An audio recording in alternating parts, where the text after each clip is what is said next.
Halo semuanya, kembali lagi di channel Alfar Clinic bersama saya Azalia dengan Dr. Edi Suhaimi.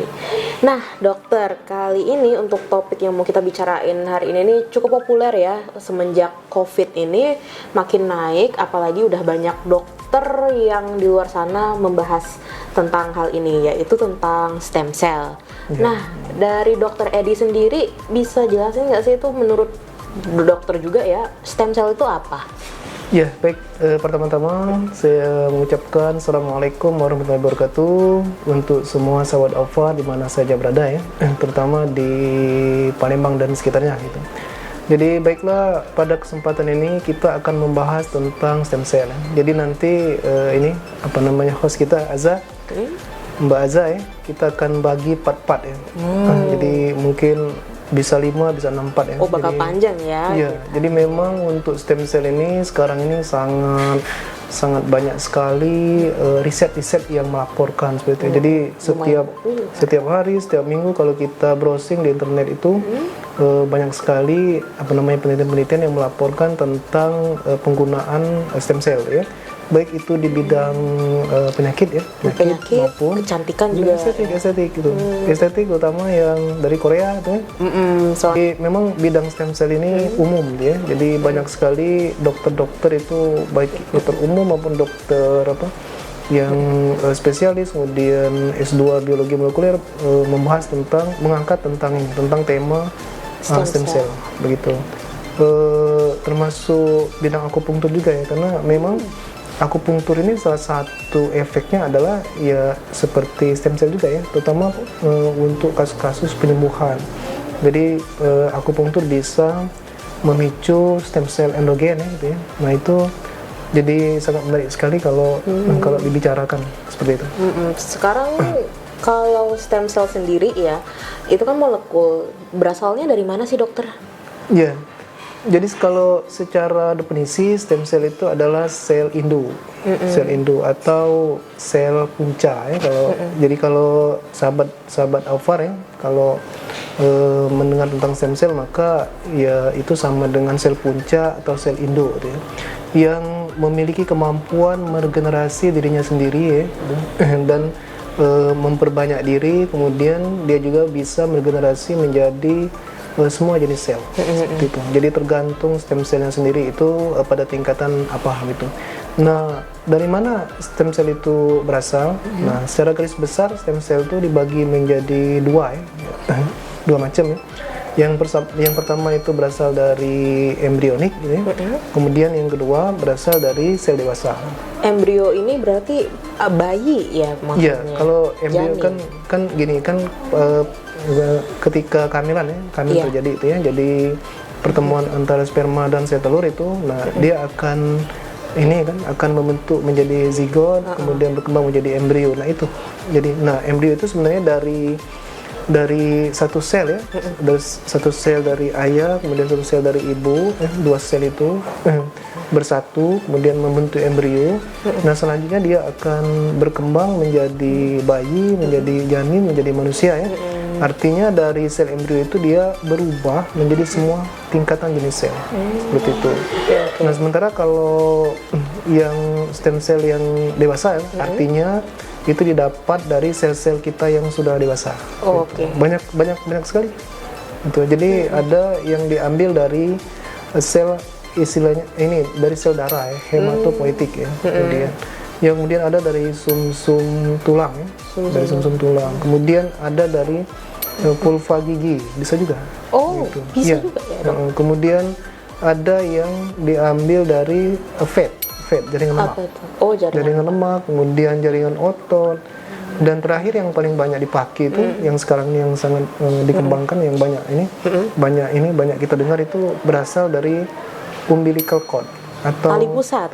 Ya, gitu. Nah ini kan sebenarnya sebelum kita ambil ini adalah aku sempat searching ya dokter, dengar-dengar dibandingkan dengan stem cell yang dari embrio itu, stem cell yang dewasa yang kayak tadi dokter bilang yang tali pusat itu lebih populer. Kok bisa sih lebih populer padahal sama-sama posisinya itu adalah sama-sama stem cell? Iya, baik. Jadi sahabat Alfar, memang ketika kita bicara tentang stem cell ini benar-benar sains ini. Jadi benar-benar pengetahuan yang kita sampaikan.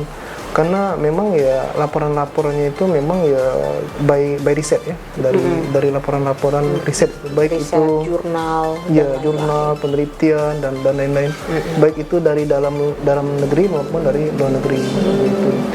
Jadi kenapa itu tali pusar itu populer ya? Iya. Ya karena memang yang pertama tali pusar itu mudah didapat. Mudah didapat. Jadi pengembangannya isolasi cara pembuatannya itu mudah dapat.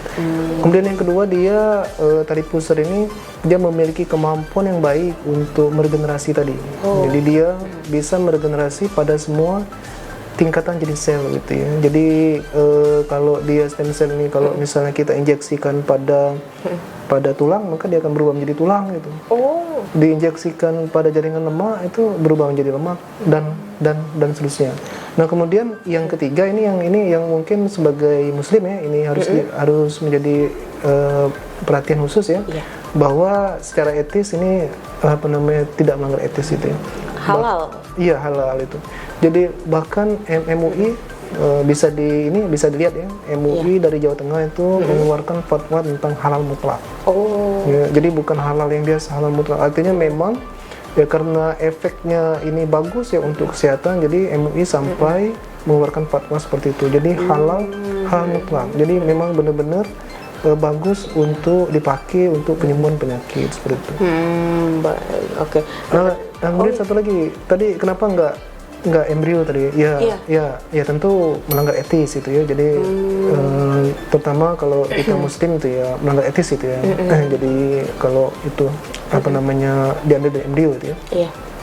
Nah, kemudian yang kedua tentang ini, jadi banyak riset yang melaporkan bahwa kalau dari embrio ini dia bisa memicu kanker, bisa berubah menjadi kanker. Kalau mungkin di bahasa kedokteran tuh teratoma ya. Nah, itu jenis tumornya bisa di searching tuh, bisa dilihat-lihat itu. Jadi itulah alasan kenapa untuk yang tingkat embrio itu tidak jalankan ya, terutama di Indonesia ya. Oke. Agak ngeri juga ya mikirin gimana cara dapetinnya untuk stem cell yang embrio. Ya, jadi memang ya sebagai seorang muslim terus terang ya harus diperhatikan ya. Jadi kalau stem cell di luar negeri terus terang itu harus menjadi pertanyaan ya, bahwa cara mengisolasinya itu. Jadi asal itu apakah dia terkontaminasi dengan bahan-bahan yang tidak halal gitu. Artinya kalau dia terkontaminasi maka hasilnya pun tidak halal. Nah, kalau di Indonesia itu ada mereka ya yang distributor itu menjamin bahwa itu halal. Oke. Nah, ini kan tadi dokter ngomong stem cell itu bisa regenerasi jaringan ya. Baik kalau misalnya disuntikan pada lemak jadi lemak, suntikan pada tulang jadi tulang, atau mungkin juga disuntikan ke otot jadi otot gitu ya. Iya, benar. Nah, sekarang cara kerjanya gimana sih, kok bisa stem cell meregenerasi hal tersebut, atau mungkin secara general cara kerja stem cell itu kayak gimana? Ya, baik. Jadi yang pertama cara kerja dari stem cell ini Jadi ketika dia diinjeksikan, suntikan, dia akan biasanya diinfuskan ke stem cell. Oh, infus ya, bukan langsung pakai suntikan itu. Bisa juga. Jadi kalau untuk efeknya itu lokal bisa ya. Misalnya ada cedera misalnya di ligamen ya, disuntikkan di situ. Tapi pada misalnya kasus-kasus yang misalnya dia ada gangguan di otak ya, nggak mungkin disuntikkan ya. Nggak mungkin kayaknya, nggak mungkin banget. Karena itu kan justru ngeri juga ya, iya, itu langsung disuntik di otak. Nah, jadi dia diinfuskan ke dalam pembuluh darah ya. Dia akan masuk dalam pembuluh darah. Nah, kemudian dia akan sampai ke tempat yang mengalami gangguan tadi, injury tadi, atau cedera tadi ya, gitu. Yeah. Nah, jadi jaringan atau sel yang mengalami cedera, dia akan mengirimkan sinyal itu ya. Nah, itu akan ditangkap oleh stem cell yang beredar di pembuluh darah tadi, di pembuluh darah tadi ya, di pembuluh darah kita tadi. Nah, kemudian dia akan menempel di situ dan selanjutnya meregenerasi. Oh, gitu. Nah, Yang kemudian mekanisme yang kedua itu ada istilahnya parakrin. Kalau parakrin itu artinya stem cell itu secara ini ya, secara mudah dipahami.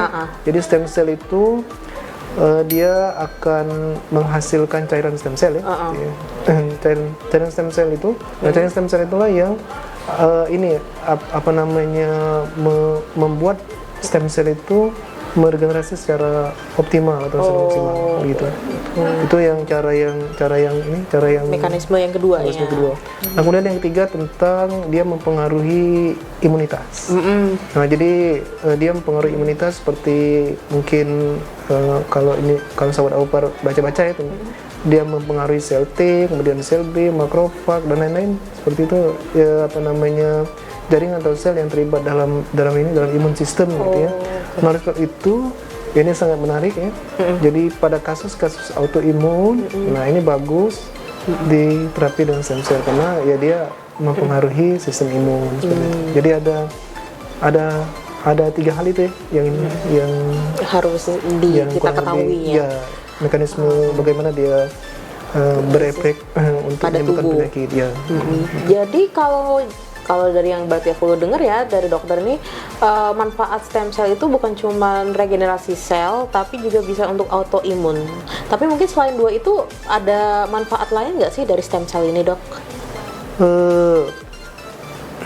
Ya kalau estetik ya.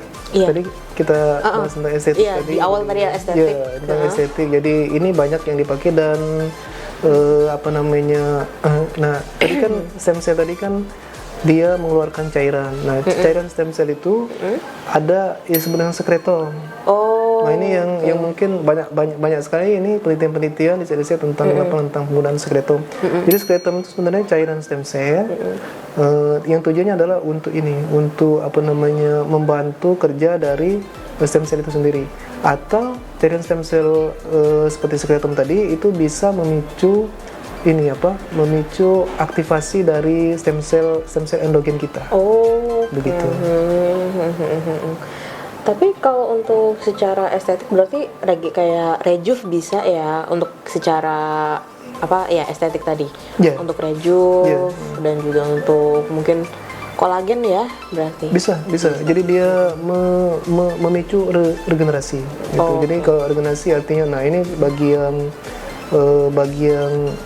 muka yang bopeng itu tidak rata, nah itu bagus ini dipakai exosom ya itu ya. Atau pada kasus tadi untuk mengencangkan kolagen bisa juga itu. Jadi memang banyak dipakai untuk exosom ini ya untuk regenerasi dan anti aging. Gitu. Bahkan pada kasus-kasus yang misalnya flek melasma tuh, nah, akibat efek samping dari pemakaian krim malam yang hidrokinonnya tinggi. Yang hidrokinon tinggi itu yang sering kita dengar ya, namanya itu. Nah, itu salah satu untuk memulihkannya itu dengan memakai exosom gitu. Exosom ini berarti turunan juga dari sekretom. Jadi cairan stem cell itu kan ada sekretom. Nah, di dalam sekretom itu ada vesikel yang ukurannya lebih kecil, itu ya kurang dari 300 Dalton. Exosom ini pula yang sekarang ini banyak sekali dikembangkan. Jadi banyak jadi benar-benar sekarang ini riset tentang stem cell, exosom dan sekretom ini banyak sekali ini ya penggunaannya gitu. Jadi biasanya kan yang banyak dipakai tuh pada ini yang tadi yang autoimun tadi. Yang autoimun tadi seperti penyakit asma ya, kemudian penyakit lupus, kemudian penyakit rheumatoid arthritis dan lain-lain gitu ya. Gitu. Kemudian pada kasus-kasus yang tadi karena dia bersifat anti-inflamasi ya. Nah, jadi cedera gitu. Bisa.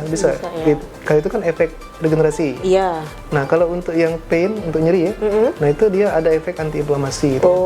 Karena di sekretom itu sendiri itu banyak mengandung yang namanya sitokain ya. Sitokain yang anti-inflamasi seperti interleukin 10 ya, mungkin kalau ini ya kalau bahasa kedokternya.